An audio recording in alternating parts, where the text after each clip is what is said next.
Donc, bonjour à tous et à toutes. Merci d'être là en grand nombre. Ouais, ben, rapidement, donc Isabelle Marchand, je suis professeure en travail social à l'Université du Québec en Outaouais, le campus situé dans les Laurentides à Saint-Jérôme. Je travaille depuis de longues années sur les enjeux, différents enjeux, thèmes relatifs au vieillissement. Et à cet égard-là, donc, mes deux principaux champs, là, je me concentre sur justement les violences faites aux femmes aînées, notamment, et je m'intéresse aussi là, à différents enjeux liés au vieillir chez soi, dans les communautés rurales, aux pratiques là, et expérimentations là, en recherche-action participative qu'on peut faire justement pour favoriser le bien vieillir là, dans différents types de territoires. Donc, avant de passer je vais passer en fait la parole à Sarah et je vais préparer la présentation du PowerPoint. Isabelle, alors bonjour à toutes et à toutes également. Donc, je m'appelle Sarah Gauthier, je suis doctorante en littérature de langue française à l'Université de Montréal et chargée de cours à l'Université de Montréal. Je m'intéresse à la poésie québécoise contemporaine avec une approche féministe et je m'intéresse particulièrement à l'inscription des corps dans la poésie et aux formes de résistance contemporaine face principalement aux violences sexuelles et autres aussi. Et je travaille avec Isabelle sur ce projet de recherche depuis presque 3 ans en tant que coordonnatrice. Donc, merci. Je te laisse, Isabelle. Merci Sarah. Donc j'imagine, là je vous vois plus, alors j'imagine que tout va bien, que vous voyez bien la présentation. Si c'est pas le cas, faites-moi signe, mesdames, à sa femme. Donc, le projet de recherche, ben c'est ça, si ça s'intéresse, là, nous sommes encore en pleine analyse des données. Alors, vous avez en quelque sorte aujourd'hui une primaire parce que c'est la première conférence là, qu'on fait, du moins au Québec, sur les résultats, quelques résultats préliminaires là, des données amassées. Donc, projet de recherche qui s'intéresse, c'est ça, aux trajectoires de victimisation des femmes aînées de 60 ans plus, de 60 ans et plus. Donc, la violence, ça n'arrête pas à 40 ans, femme aînée vivant de la violence conjugale. Ici, le titre. Donc, moi, je vais commencer en fait cette présentation en faisant rapidement un état des lieux là, afin de mettre sur la table là, quelques éléments contextuels et liés à la problématique. Et ensuite, Sarah va enchaîner en vous présentant là, quelques résultats. Comme je disais, on a beaucoup de matériel, donc c'est juste un aperçu d'une part de résultats. Et ensuite, je reviendrai avec vous pour la conclusion et on prendra les questions à ce moment-là. Donc, comme vous le voyez, la majorité des recherches là, qu'on a jusqu'à maintenant se concentrent davantage sur les femmes plus jeunes, de 15 à 49 ans, ce qui correspond de façon générale là, à ce qu'on appelle la période de reproduction. Donc, après ça, il y a très peu de recherches là, sur les femmes âgées de 50 ans et plus.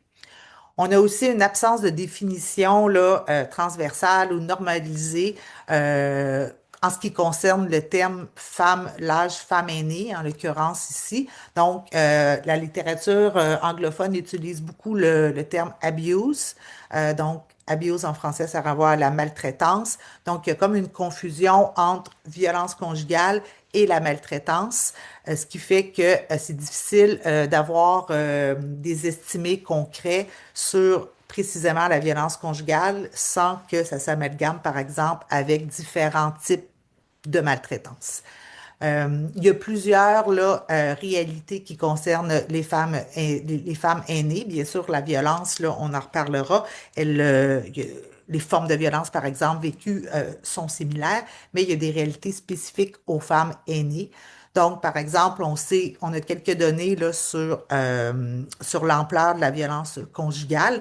On sait que les femmes aînées sont plus susceptibles de rapporter des situations de violence conjugale dans une relation intime que les hommes aînés. On sait aussi dans une méta-étude là, qui a été faite à travers le monde par Young et ses collègues que, en fait, c'est une des seules études qu'on a pour l'instant qui donne des chiffres qu'une femme sur sept, une femme aînée sur sept est aux prises avec de l'abus met dans un contexte conjugal, donc ce qui laisse dans un contexte de relation intime, donc ce qui renvoie dans nos définitions à de la violence entre partenaires intimes. Donc, dans ce chiffre-là de 7% de femmes, on a 12% d'entre elles qui ont vécu de la violence psychologique. On a 4% d'entre elles de la négligence, 4% de la violence économique et un peu plus de 2% là, pour la violence sexuelle. Une récente étude de Statistique Canada nous informait qu'il y a quand même 34% des victimes de féminicide qui étaient âgées de 50 ans et plus, et que le taux de féminicide, tout âge confondu, est 2,5 et demi de fois plus élevé en milieu rural. Il faut noter aussi que dans cette confusion de définition, c'est difficile aussi de bien isoler à quel âge devient-on une femme aînée. Certaines études vont considérer qu'être une femme aînée, c'est 50 ans et plus. D'autres études vont la mesurer à partir de 60 ans. Donc, l'avancée en âge et à quel âge devient-on vraiment une personne aînée en matière de violence conjugale. Donc, les données, là, elles diffèrent. Donc, à cet égard-là, c'est difficile aussi d'avoir des comparaisons rigoureuses.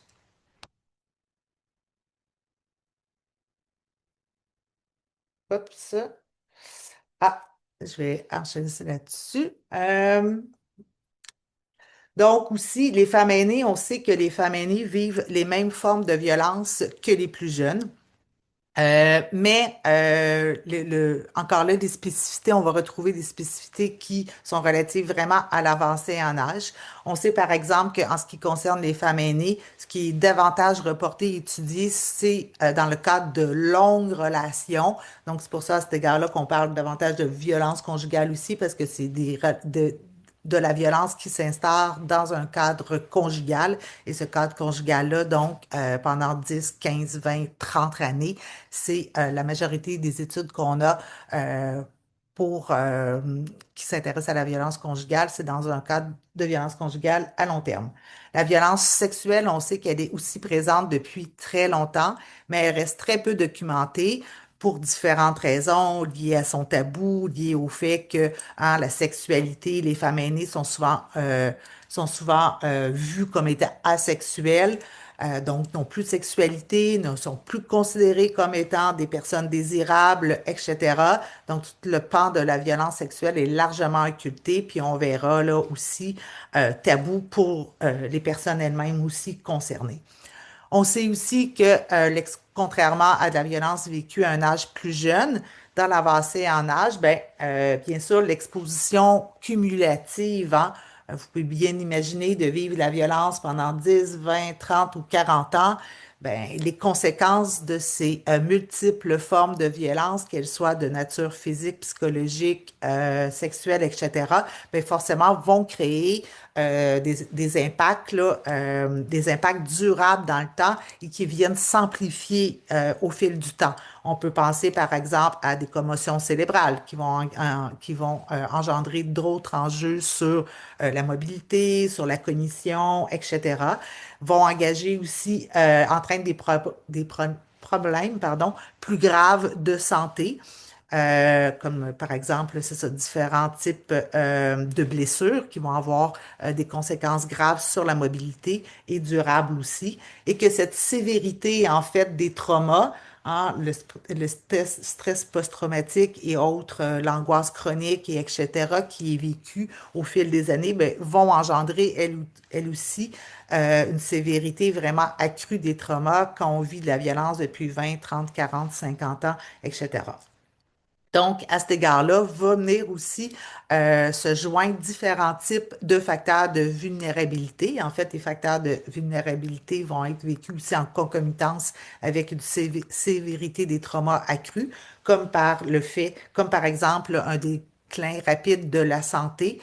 euh, et aussi qui peut aussi se joindre avec différents types d'autres facteurs de vulnérabilité, comme devenir en situation d'handicap, développer une nouvelle maladie, la fibromyalgie par exemple, et d'autres types là, de handicap ou d'autres types là, de soucis de santé qui vont venir entraver les capacités tant physiques ou cognitives d'une personne. Donc, on est allé chercher les données récentes en maison d'hébergement au Québec, puisque ce sont des données là, justement les plus accessibles dans le contexte québécois. Donc, en termes d'hébergement, là, vous voyez, ce sont les données de la Fédération des maisons d'hébergement pour femmes au Québec. Donc, on a les données pour le H1, c'est les maisons qu'on appelle de première étape, donc les femmes en situation de crise qui doivent quitter leur logement, leur maison de façon urgente. Et le MH2, ce sont les maisons de deuxième étape, donc c'est-à-dire les femmes qui ont déjà séjourné en maison d'hébergement H1 et qui vont poursuivre dans une maison de deuxième étape pour différentes raisons, hein, et notamment en pleine crise de logement. On sait que c'est un enjeu de pouvoir se reloger. Donc, vous voyez ici les maisons, et ça, c'est les données de la Fédération uniquement. On n'a pas les données du regroupement, là, qui est l'autre grand regroupement au Québec, là, des maisons d'hébergement pour femmes. Donc, on a des femmes entre 51 et 60 ans. Donc, il y a 10% qui ont 10% des femmes de cette tranche d'âge-là, qui ont été hébergées dans les maisons de la Fédé. On a 5,1, près de 6% en fait, entre 61 et 70 ans. Puis on a près de 2% de femmes de 71 ans et plus. Donc, c'est quand même assez marquant, hein, en 80 ans et plus dans les maisons d'hébergement. Et vous voyez les données là, qui sont un peu plus hautes là, pour chacune de ces catégories en maison d'hébergement en phase 2. Donc, les objectifs de l'étude, elle vise toujours à explorer les formes et les mécanismes de violence, incluant donc la violence sexuelle qui maintiennent les femmes dans des relations là, oppressives. Elle vise aussi à identifier les obstacles et les facilitateurs, pardon, au parcours de demande d'aide au fil du temps. Donc, c'est vraiment l'objet de cette présentation aujourd'hui. On n'aura pas le temps, d'une part, de passer à travers l'ensemble de ces objectifs. Donc, on va se concentrer uniquement sur les obstacles et les facilitateurs à la demande d'aide. Mais plus largement, au fil de l'année, on vise à continuer l'analyse pour décrire l'évolution des contextes de violence conjugale tout au long de la vie. Donc, comment les contextes viennent moduler la violence vécue, les formes de violence et les transitions, par exemple, dans les étapes de vie. Donc, par exemple, est-ce que la retraite va venir exacerber ou diminuer la violence? Donc, c'est à cet égard-là qu'on s'intéresse aussi au contexte là, qui traverse les différentes temporalités de la vie des femmes. On souhaite aussi mettre en lumière donc les stratégies d'intervention répondant aux besoins spécifiques des femmes aînées. Donc, rapidement, je pourrais y revenir plus tard dans les questions, cadre de référence et la méthodologie. Donc, on emploie en fait notre cadre théorique, mobilise une perspective féministe intersectionnelle dans une perspective de parcours de vie. Donc, parcours de vie, hein, rapidement, c'est-à-dire de s'intéresser en fait à l'expérience des femmes, mais tout en tenant compte en fait des contextes sociaux, des processus, en l'occurrence ici des différentes discriminations, oppressions qui viennent jalonner les différentes temporalités de la vie des femmes et voir comment les femmes réagissent et déploient différents types de stratégies là, tout au long de la vie pour faire face à ces violences. Donc, on a employé une approche narrative afin de donner la parole aux personnes concernées via une méthode récit de vie, pardon. On a mené 30 entrevues, donc ce qui était au-delà du N là, convoité. On avait des participants intéressés, donc on s'est dit poursuivons autant que possible les entrevues, mais il a fallu mettre terme là, à cette période de recrutement, donc pour pouvoir envisager l'analyse. Donc on a la conférence d'aujourd'hui, elle se base là, sur 30 récits qui ont été bien sûr analysés et transcrits, codés, etc. Donc, l'analyse des données qualitatives, donc on a effectué là, un codage thématique avec le logiciel NVivo et présentement, on est en train de travailler une analyse là, transversale avec différents outils visant à étudier davantage en profondeur les dynamiques de violence, le contrôle coercitif, par exemple, comme j'ai mentionné, les contextes dans quel contexte, au fil des temporalités, se manifestent, se déploient les comportements de violence et les stratégies des femmes et les points de bascule. Hein. Les points de bascule, c'est-à-dire les turning points, là, les moments tournants dans les transitions de vie où la violence peut prendre différentes formes, s'exacerber, s'amoindrir, changer de couleur, etc. Donc, profil démographique des personnes interrogées. On a une variété d'âge de 60 à 80 ans. La médiane des femmes rencontrées est de 64 ans. Statut matrimonial, le statut matrimonial, en fait, pour une majorité d'entre elles, 27 étaient séparées ou divorcées, une en relation avec la personne abuseur, deux femmes étaient veuves, un revenu annuel, là, comme vous voyez, moins de 20 000 à plus de 80 000, avec une médiane là, autour d'un salaire faible moyen là, considéré à la retraite. Éducation de la septième année à la maîtrise avec une distribution assez balancée là, sur les niveaux d'éducation là, dans les 30 femmes rencontrées. Une majorité de femmes nées au Québec, deux Guatémaltèques, une femme hongroise et une femme française. Statut d'emploi, donc majoritairement des femmes à la retraite, mais quelques-unes travaillaient toujours à temps partiel ou d'autres sont en arrêt de travail, dû justement à leur état de santé. Alors, je vais passer la parole à Sarah qui va vous présenter nos résultats. Oui, merci Isabelle. Donc, on est rendu à 30 entrevues, donc on a énormément de contenu qualitatif à analyser. Pour cette présentation, on a identifié 7 obstacles ou freins à la demande d'aide qui ressortissaient assez d'emblée alors qu'on lisait les entretiens. Ce qu'on a observé, évidemment, c'est que la plupart des obstacles n'étaient pas isolés, donc ils s'entrecroisent, se renforcent, puis s'inscrivent dans des trajectoires de vie, oui, marquées par le vieillissement, mais aussi par les normes de genre, les responsabilités relationnelles.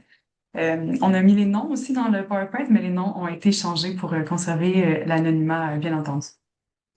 Donc, le premier obstacle est probablement celui qui était le plus structurant et serait la méconnaissance de la situation et la normalisation de la violence.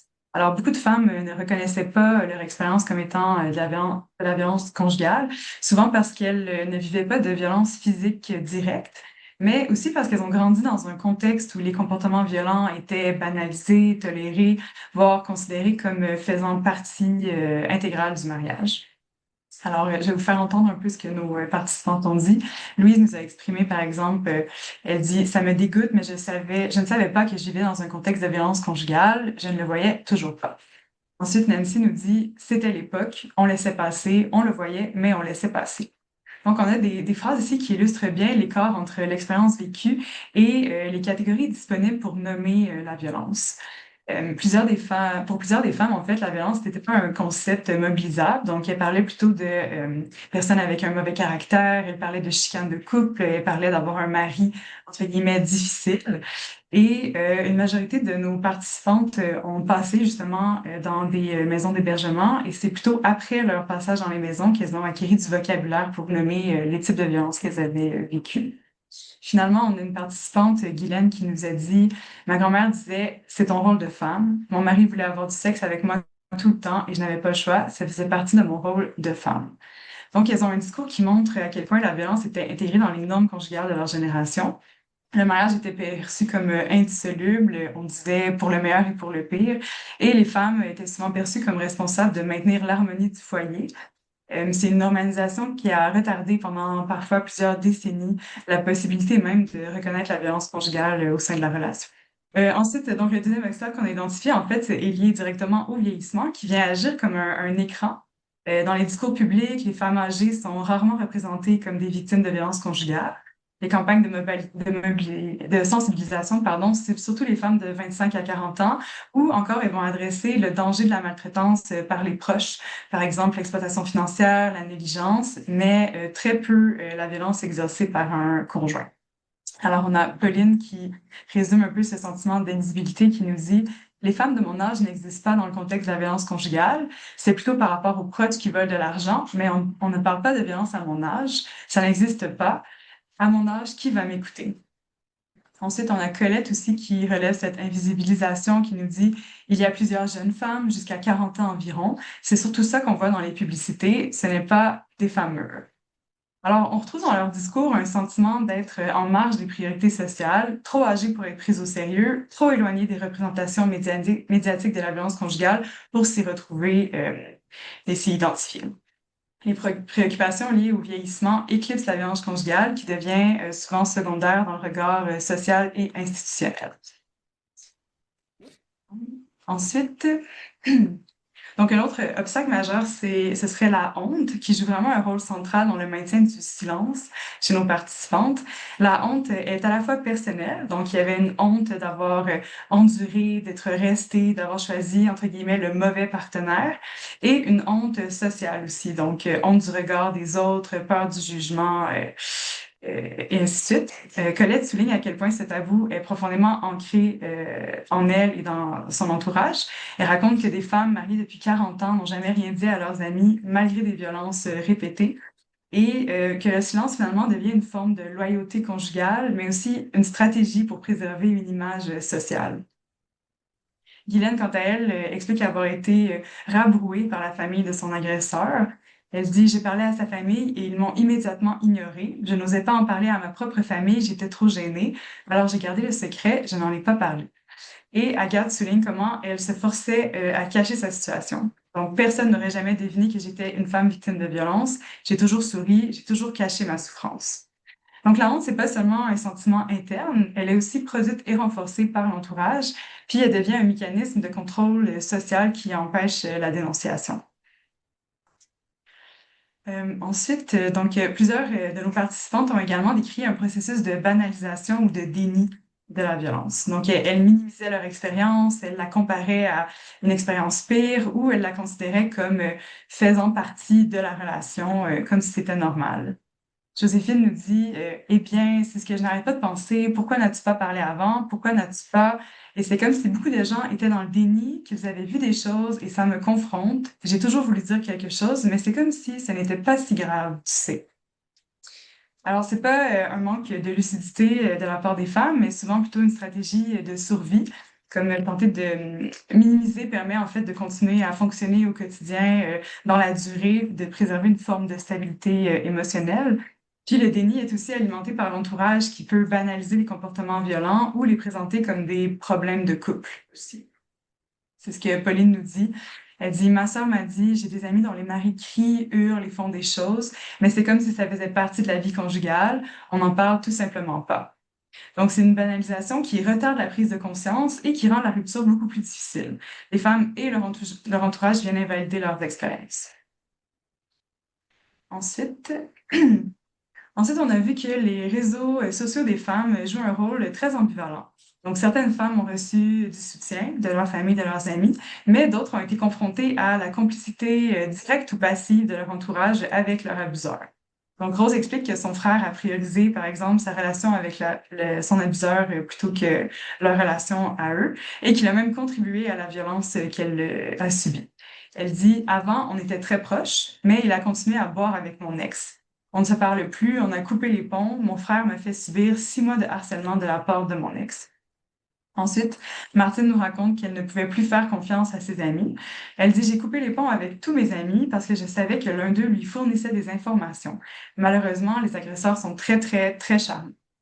Et Nancy, quant à elle, s'est vue confrontée au scepticisme de sa famille durant et après la relation. Elle dit, je dirais que même aujourd'hui, mon beau-frère, pardon, croit encore que mon mari allait bien et que c'est moi qui avais tort. Donc, un discours qui non seulement entrave la demande d'aide, mais qui continue à placer de l'ombre sur la femme, même une fois qu'elle est sortie de la relation abusive. Donc, dans certains cas, les réseaux sociaux servent de support aux femmes. Dans d'autres, ils amplifient l'isolement et intensifient l'injonction au silence quand l'entourage supporte ouvertement l'abuseur. Ensuite, on a parlé aussi de maladies et de dépendance. Donc, autant les maladies que les femmes pouvaient subir ou celles de leur conjoint qui ont constitué un frein majeur à la demande d'aide.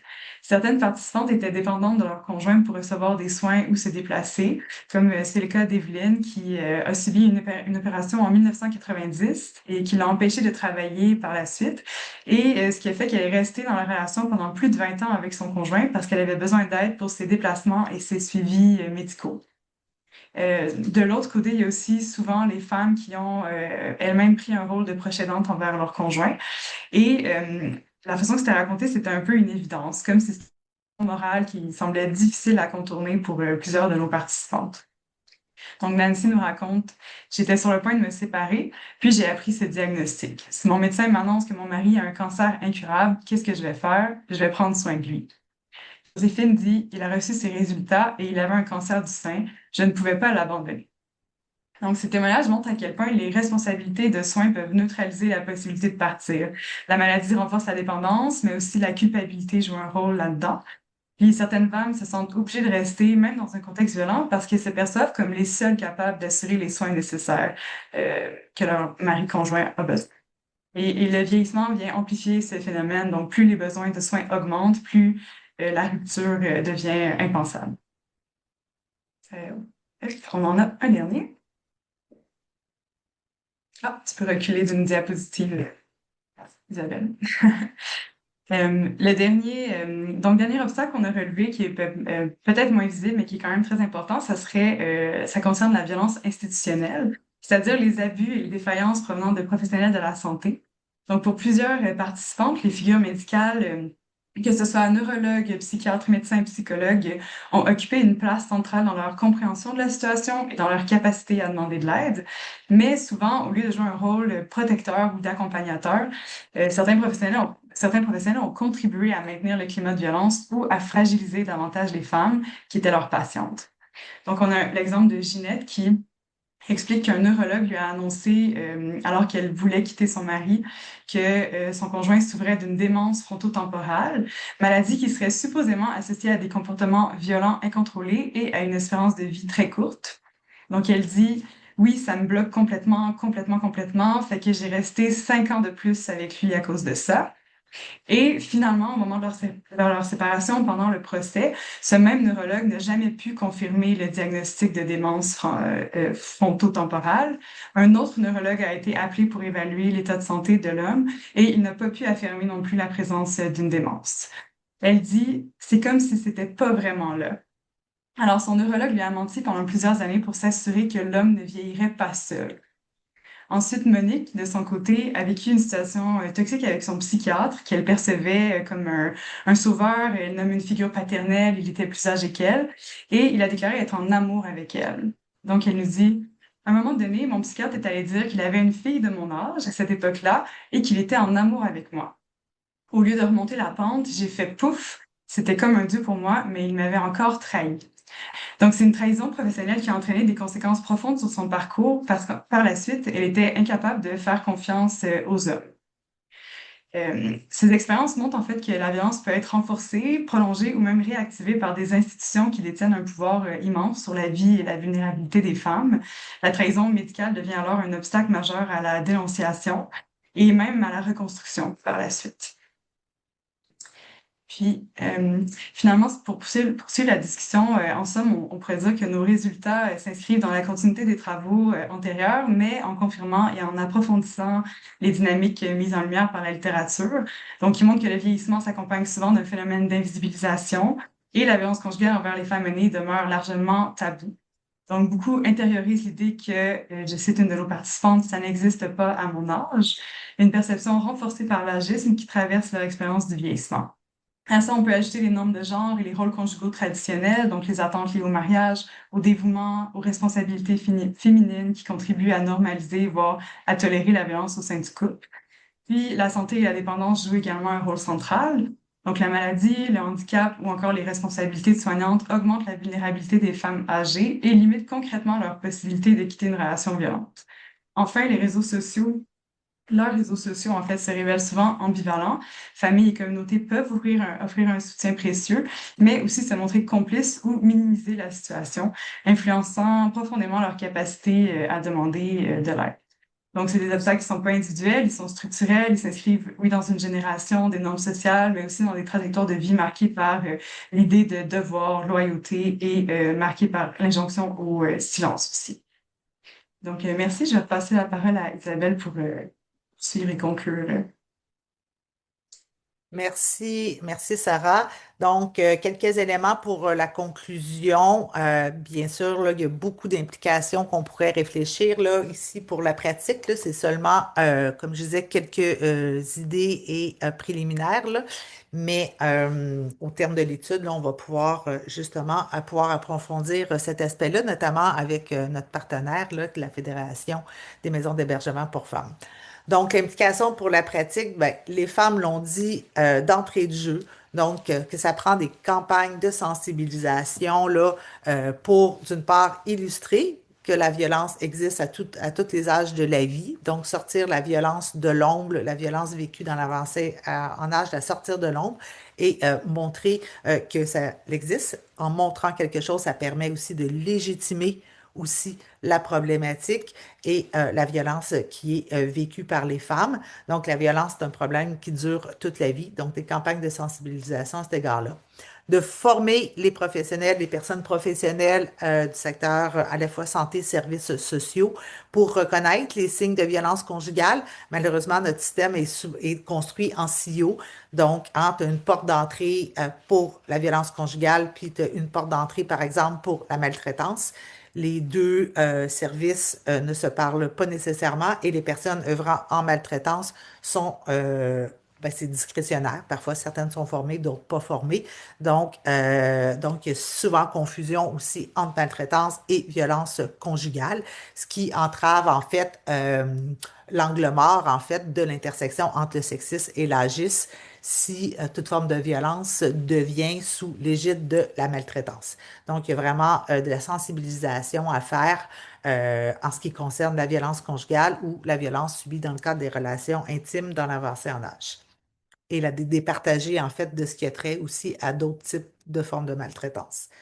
Promouvoir les groupes de soutien et des services donc qui sont adaptés aux besoins spécifiques des femmes âgées en raison de ce que Sarah a nommé. euh, Prenons par exemple l'exemple justement sur l'intériorisation des normes de genre, l'intériorisation ben, des normes implicites au mariage, au devoir conjugal, etc. Donc, tout ça, c'est des éléments beaucoup plus difficiles à déconstruire parce qu'ils sont intériorisés depuis plusieurs années. Donc, il y a des interventions spécifiques à développer comparativement à des cohortes de femmes, par exemple, plus jeunes qui n'ont pas tout ce poids des normes et ce poids de l'histoire aussi qu'elles portent là, sur leurs épaules depuis tant d'années.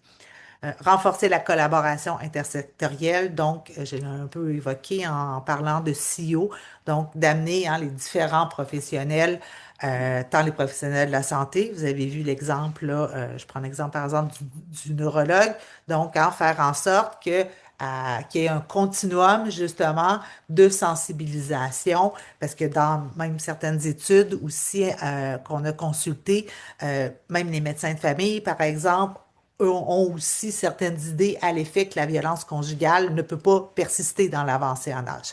Donc, il y a des idées reçues qu'il importe en fait de déconstruire, y compris dans le personnel, là, les professionnels de la santé et des services sociaux. Donc, merci pour votre attention. Questions, commentaires. On a, je pense, on a quand même beaucoup de temps. Voilà. Alors, je vais arrêter mon partage d'écran.